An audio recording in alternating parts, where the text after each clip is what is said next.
Master Naturalist. Thanks for joining us here today in another beautiful Southwest Florida morning. We're here at dawn's early light at Pine Island Flatwoods Preserve on Pine Island. This is where I have chosen to do my final project. So we're just going to show you a little bit of the preserve right now. I just want to... It's so beautiful out here. I love it, and I especially love being out here at sunrise when all the birds start talking and the critters come out. It's just really one of my favorite, most peaceful places to be. So what I decided to do for my project is a art nature journal. So I'm interpreting what I saw here through art, more specifically through abstract art, using a gel press. So I will just start showing you my journal here. This is the first page. So we have the, the initial sign that tells you everything there is to know, what you can do, what you can't do, and what you have here. And then here is my first gel print, and it's done with acrylic paint, and the circles are made with the tops of pill bottles. But the colors made me think of all the colors here in this photo. And then the pill box lids remind me of the tops of the slash pine trees. And then the border also is an interpretation. It's the half circles are the understory, the palmettos, and then you have the slash pine trees right here. And on to our next page. This is just the signs. I think two pretty good ones and two maybe that need some help. So here on this border I just used S's all the way around for signs. This one is not too bad. It does have inaccurate information. This is not the size of this preserve any longer. And the thing I did not like about it was they've got these really cool pictures of critters and fauna, but there's no identification on them. It would be nice if they would have labeled them. And then this one is just your standard trail map and some general information. Those are never all that attractive. And here is the gopher tortoise sign, which I thought was really good. Shows you the burrow and why the burrow is important, and to watch your step. And then this one about fire, because so many people don't understand the important role that fire plays in maintaining places like this. But I thought this one really made you feel like you were right there. And then moving along, what do we have next? Okay.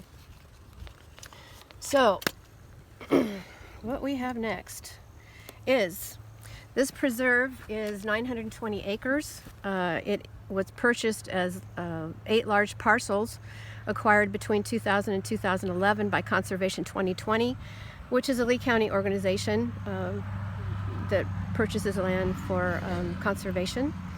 And this preserve has 1.5 miles of marked trails and 6 miles of unmarked fire lanes. And this is an interpretation of these pictures. This is done on parchment paper, again on a gel press with stencils, sponges, the tops of paintbrushes. These are made with the top of a 10-pound ice bag, and so that's my interpretation of the pictures. The preserve has 9 native plant communities, including mesic pine flatwoods, freshwater marshes, tidal swamp, hydric hammock, coastal grasslands, and there's 12 different kinds of soil, which I thought was interesting. I would have liked for them to name them. I wouldn't know what it meant, but I sure would have liked to have known. And it's all nearly level and poorly drained. So this, was my favorite thing I saw. I'd never seen one before in my life, and I was just like, I just couldn't even believe it. An Easter lubber grasshopper. And so this is my interpretation again on a gel press of our little lubber here. And that's done with acrylic paint and paint pens. And so I just love this little guy.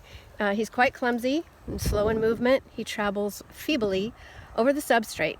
And the name is derived from the Old English word lobre, which means lazy or clumsy. He's so cool.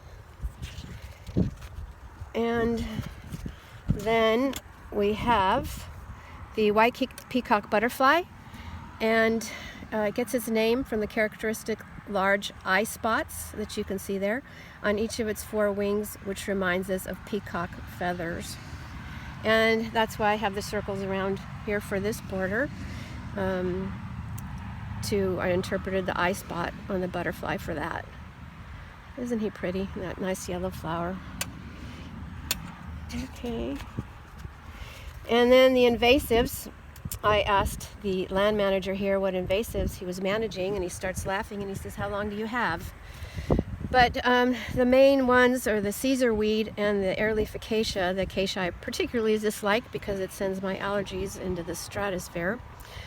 So here are some of the most prevalent ones here. The airleaf acacia, the Caesar weed, the Brazilian pepper, balsam apple, mission grass, and many more grasses.